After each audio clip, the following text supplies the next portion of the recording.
My 9-year-old son is a non-verbal autistic child with intellectual disability and ADHD. I am his sole carer. He cannot speak for himself, so I am speaking.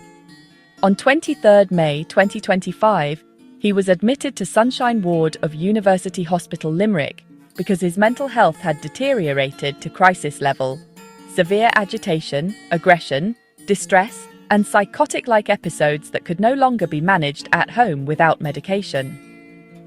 The accident and emergency doctor had told me they had no remit to prescribe for what he presented with, and since he had no medication to go back home to use, he was being admitted for a specialist to come assess him and prescribe medication for him.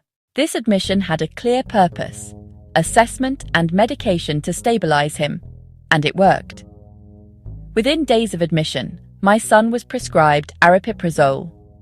Hospital staff observed and reported the positive response to aripiprazole.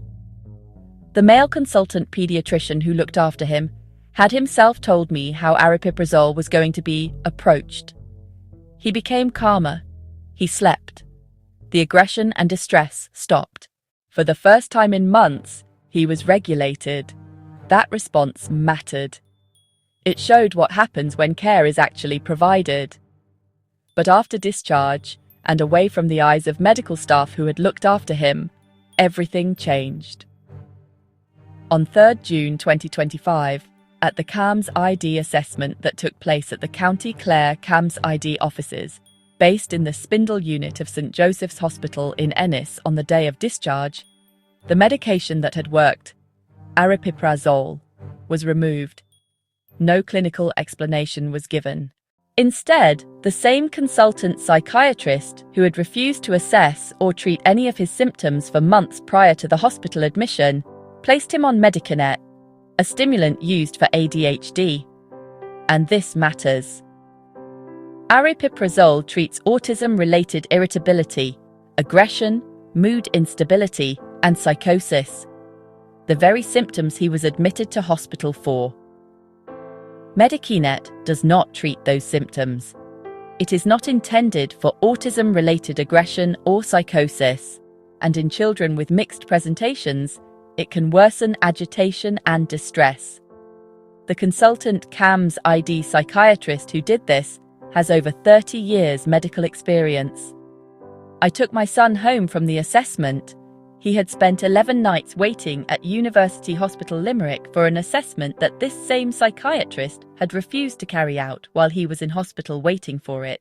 Once aripiprazole cleared out of his system some 4 days after discharge, my son deteriorated rapidly, back to the state that led to hospital admission in the first place. When I asked for the medication that had already been proven to work to be reinstated, I was refused, again and again, with shifting reasons, and no consistent clinical rationale. Then there is the consultant's letter dated 10th June 2025 and addressed to our general practitioner. That letter stated the effectiveness of aripiprazole was unclear, despite documented hospital improvement. Despite improvement observed by non-HSE third parties and also myself. It omitted why my son was admitted, what symptoms he presented with, and what the medication was actually treating, which was the most important thing for our GP to know. But the letter did make clear one thing.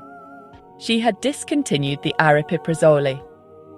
This letter was copied to others, who before 10 June 2025 either witnessed, recorded, transmitted, or are privy to a different narrative. I believe that the purpose of the letter was to broadcast what the new narrative should be, and to ensure our GP did not entertain any requests for aripiprazole.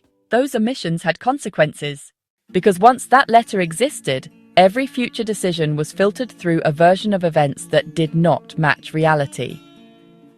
A request for aripiprazole would have been valid on the basis of the positive response at hospital and observation at home, but a specialist recording on paper that she had withdrawn it on the basis that there was little evidence it worked meant the GP could not prescribe it. The result?